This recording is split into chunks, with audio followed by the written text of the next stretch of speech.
Seperti kita ketahui, jantung itu adalah organ vital di dalam badan kita. Dia mempunyai fungsi untuk mengalirkan seluruh kebutuhan oksigen dan nutrisi ke seluruh badan. Dan itu bekerja terus-menerus ya, sejak dalam kandungan sampai akhir hayat kita. Jantung tidak terlalu besar, besarnya hanya sekepalan tangan kita. Tapi sayangnya sekarang ini dari laporan dari WHO dan juga di Indonesia, angka kematian akibat serangan jantung karena penyakit jantung koroner itu merupakan angka tertinggi. Dan itu di Indonesia pada laporan terakhir tahun 2018, 15 dari 1000 penduduk dewasa menderita penyakit jantung koroner. Pada saat kita olahraga, kita memerlukan energi, kita memerlukan pertambahan metabolisme, sehingga kita kebutuhan itu bertambah, kebutuhan oksigen juga bertambah, sehingga kerja jantung akan lebih berat lagi. Kalau denyut volume sekuncup volume sekali denyut itu susah bertambah, makanya bertambahnya adalah dengan bertambah denyut nadinya. Nah, jantung itu juga otot kan, sebetulnya otot jantung seperti otot-otot lainnya dengan terlatih. Seperti kita kalau olahraga atau orang yang berolahraga, ototnya akan lebih kuat. Jadi sekarang otot jantung akan lebih kuat dengan kita berolahraga. Itulah prinsipnya kita berolahraga. Apa yang terjadi saat kita berolahraga? Denyutnya bertambah, volumenya juga akan meningkat, kemudian kata metabolisme meningkat, itu terjadi pembakaran daripada gula. Tensi juga menurun akibat kita berolahraga, terjadi pelebaran atau vasodilatasi pembuluh-pembuluh darah di tepi karena kita berkeringat kan, mengeluarkan zat-zat sisa itu dari keringat, itu juga turun. Dengan terlatih seperti itu dan teratur, kemudian keadaan jantungnya akan lebih bagus. Pada umumnya pada usia 19 sampai 64 tahun, kita berolahraga itu adalah 2,5 sampai 3 jam di dalam 1 minggu, dibagi di dalam 5 hari. Itu pada umumnya. Tapi itu tergantung juga pada kebiasaan kita sendiri. Macam-macam olahraganya itu macam-macam ya, tergantung kebiasaannya. Dan kita karena kita bukan atlet, kita biasanya mengambil middle impact ya.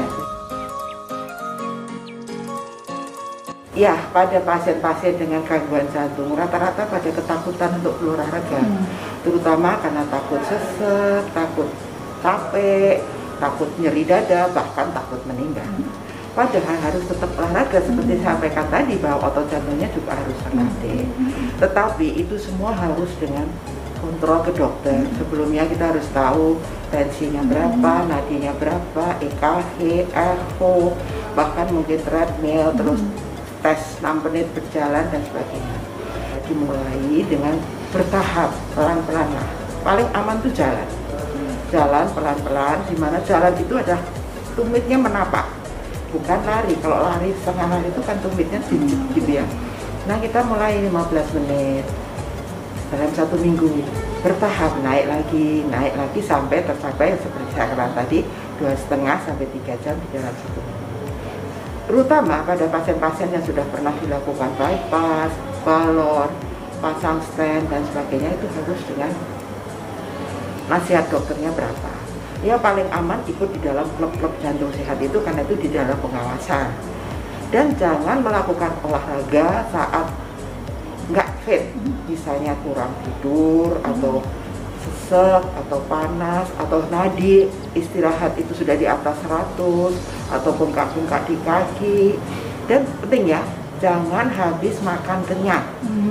Karena kalau tuh kita makan kenyang, darah itu dipoli usus di perut sehingga berkurang di jantung. Sekarang dipakai olahraga yang dimana kita memerlukan lagi darah itu, tidak terjadi serangan jantung.